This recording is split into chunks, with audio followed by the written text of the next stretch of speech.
నాడు రేవంత్ రెడ్డి అదే సోషల్ మీడియాను కార్నర్ చేస్తున్నారు. ఒకటి మంచి ఉంటుంది, చెడు ఉంటుంది, అది అన్ని రంగాల్లో ఉంటుంది. మెయిన్ స్ట్రీమ్ మీడియాలో పార్టీలకు అనుకూలంగా ఉన్న మీడియా సంస్థలు కావా? రాధాకృష్ణ, రామోజీరావు, నరేంద్ర చౌదరి, బిఆర్ నాయుడు, ఇంకా ఇంకా ఇంకా ఎవరెవరు ఏ పార్టీకి అనుకూలంగా ఉన్నారు, B6తో సహా వాళ్ళు, వివేక్ వెంకటస్వామి, వీళ్ళంతా ఒక్కొక్క ఛానల్ ఒక్కొక్క పార్టీ. ఇప్పుడు అది వాళ్ళ దీంతో వాళ్ళని నడుస్తున్నాయి.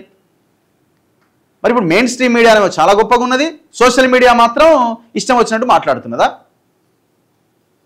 ఇప్పుడు నేను చెప్పిన పేర్లు ఛానళ్ళు అంతా ఆయా పార్టీలకి అనుకూలంగా మద్దతుగా ఉన్నవాళ్లే కదా. ఇంకా భయంకరమైన ఇన్ఫ్లుయెన్స్తో అవసరమైతే పదవులు అనుభవిస్తున్న వాళ్ళే కదా.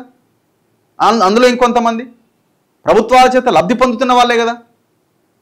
సరే, మెయిన్ స్ట్రీమ్ మీద పక్కన పెడితే కేసీఆర్ ఆనాడు అధికారంలో ఉండి సోషల్ మీడియాని తిట్టిపోసిండు.